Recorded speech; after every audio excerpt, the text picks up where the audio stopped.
Okay, this is part number 2 of my commentary of New Ways to Die. I had to do so because, unfortunately, due to time constraints and limits with YouTube, I wanted to finish this commentary in a proper way. Anyway, let's move on, friends.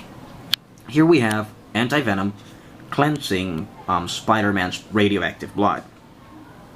Now he is not anti-Spidey, he is anti-Venom. Eddie Brock now seems to believe that he has been given a second chance. He thinks he is now on the side of the angels, and he is, well, out to cleanse or to purge the infirmity and the sickness within the city. There we have the menace once again. I don't know, it just doesn't have a person, lacks the personality. I'm not saying it doesn't, that the menace character, which is a female, I'm not saying Menace doesn't have potential. It's just that, I don't know. For me, it just won't cut it. Needs more personality, my friends. Anyway, as I said, Eddie Brock thinks that now he has a higher calling. We see here that, let's see, I'm trying to look this up for you. Here's a cover. This is another cover. Amazing Spider-Man number 572. Since Anti-Venom was cleansing or purging the symbiote off of Gargan's system, this is one another brand new day's villains. Freak. I don't know what the heck is going on, but anyway, here we see Gargan being treated by the radioactive man in order to remove the effects from the anti-venom and in order to save his other half, that is his black venom suit. The thing is that they managed to create a vaccine in which it could, let's say, neutralize anti-venom and also poison or destroy the anti-venom. But before they do so, the Venom symbiote needs to recover. So in order to do so, we have here Norman Osborn in full Green Goblin's regalia. He gives Gargan a little present. The Scorpion suit. There you have him. Now, this is a little bit cheesy dialogue here. It says, yes, better say your prayers, Brock, because Mac's back. I mean, come on. That has been used a gazillion times before, you know. But anyway, it's another cover. We have Norman Osborn here, Goblin unmasked, and his pumpkin bomb. There we have the man himself. This is pretty cool. 2-page art. There we have Spidey. He had to use his web in order to stop the bleeding. There we have the anti-venom. And here Spidey is, as I told you earlier, that if they get together, his powers are cutting in and out. He said, stay away from me, just as he said, it's some sort of a fun. He said, Eddie, you're doing it again. Sorry. Quick reminder.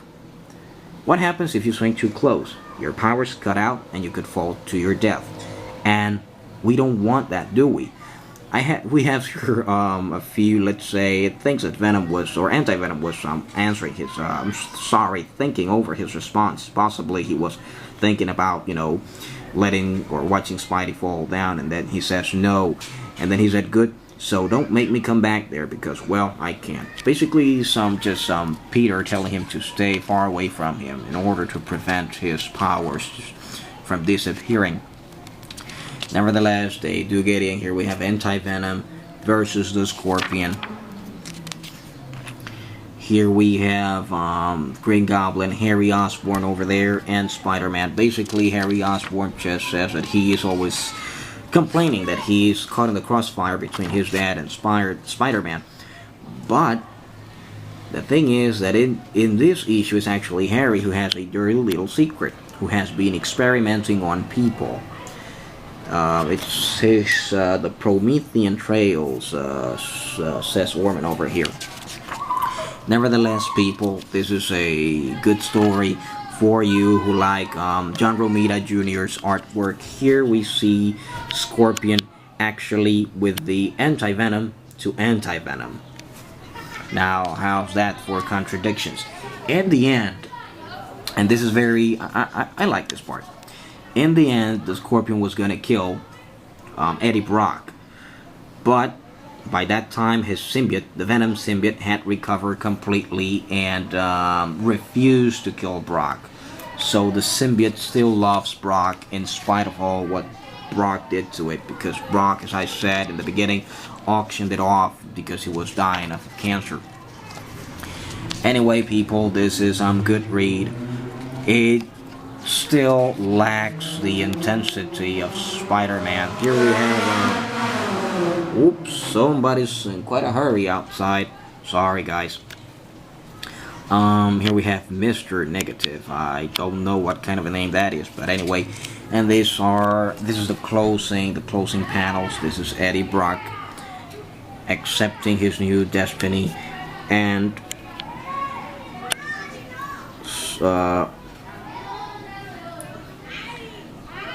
how can I say this?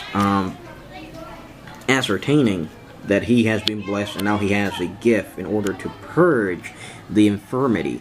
He says, from now on, I am the anti-venom. And that's how it ends. Here we have a cover gallery, Green Goblin, very cool picture. Venom, cool. We have Spidey, we have the anti-venom. This is Bullseye, well, this is Scorpion. And this is from Marvel Zombies. We have Marvel Spotlight. This is an interview to John Romita Jr. Anyway, people, if you do like John Romita Jr.'s artwork, I do recommend you get this just for the sake of the artwork, because, as you understand, he is the one who actually carries these, carry the story on his shoulders. And I just hope there is a anti-venom standalone story. I think I'll be getting that one. Nevertheless, I just hope that the intensity that is missing, that is my only complaint about the current run of The Amazing Spider-Man, that the intensity that Spider-Man has always had, that had years before, comes back. And that's it. Besides from that, I think this is a good read, interesting, and a worthy addition to every Spider-Man fan's comic book collection. Thank you very much for watching my videos. Any comment is appreciated. See you next time.